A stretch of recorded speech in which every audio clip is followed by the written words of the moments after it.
I'm going to start off with 2 quick points. First, my goal here is to critique an idea in a respectful manner. The goal is not to mount a defense of blue-pilled libertarians. And second, I represent no one other than myself. I am not a member of the LP. I am an individual, and my views are my own. So let's get into it. To be red-pilled is to accept that what is presented as truth by the corporate press is in fact a carefully constructed narrative designed to keep some very unpleasant people in power and everyone else under control. The media, the government, and academia police the boundaries of acceptable thought through a progressive worldview, and that cabal is known as the cathedral. To be blue-pilled is to accept the boundaries laid out by the cathedral and to work within them. The macro argument here, then, is that good and effective libertarians ought to accept the red pill, escape the carefully constructed paradigms, and oppose the cathedral, for it will never actually embrace you or your ideology. The Coddling of the American Mind is a 2018 book that seeks to explain the explosion of radicalism on college campuses during the 2010s.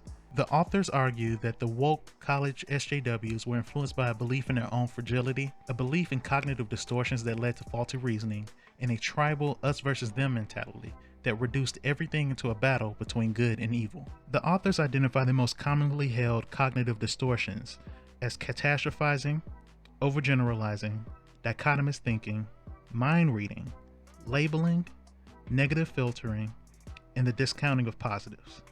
I think being red pill, brings one precariously close to each of these cognitive distortions and the negative feedback loop that they fuel. And Michael Malice agrees. Listen. The black pill is that they are intentionally trying to destroy everything, and there's nothing we can do and we're doomed. And there's an amazing book by Arthur Herman called The Idea of Decline in Western History. It's one of my top 10 books, where he goes through every 20 years how there's a different population that say, it's the end of the world, here's the proof. And very often the proof is something that is kind of self-fulfilling, where it's not falsifiable. The evangelical left has their self-fulfilling and non-falsifiable specter of white supremacy and the patriarchy.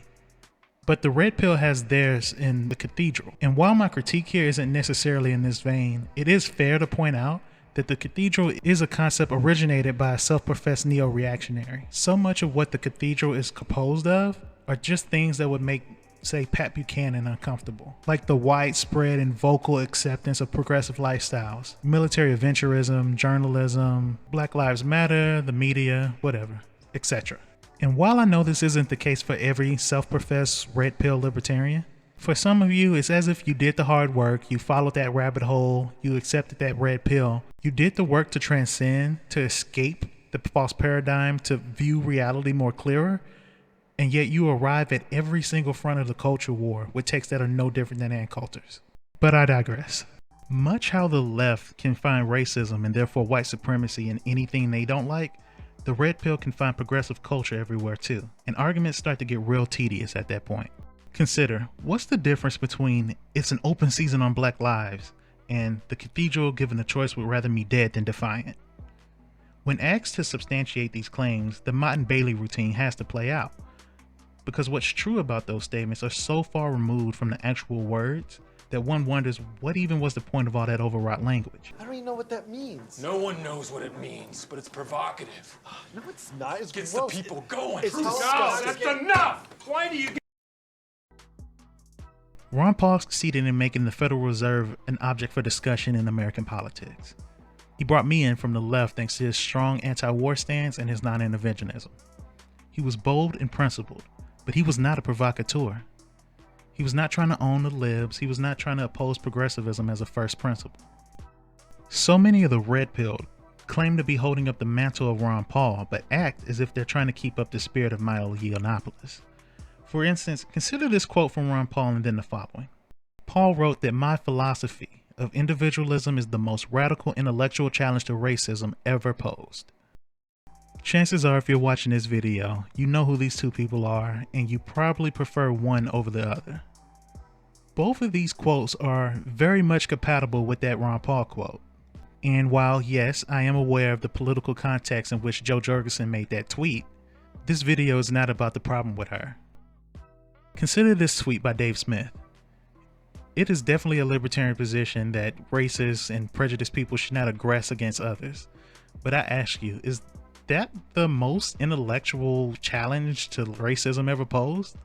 I mean, both of these other tweets do a better job at opposing racism than that.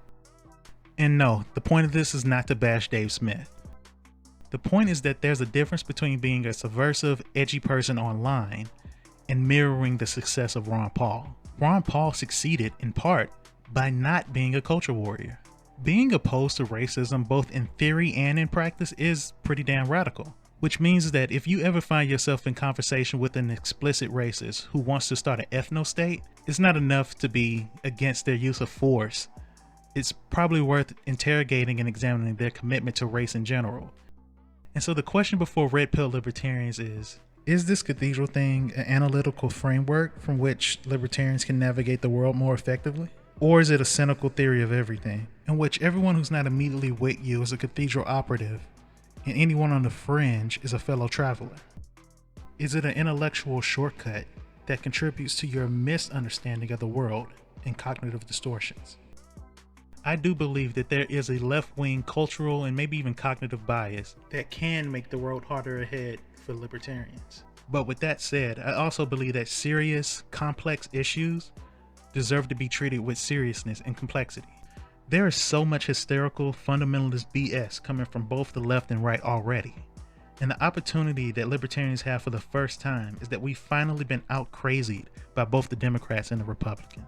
Let's use this opportunity to, yes, be reasonable, be brave, and be sane.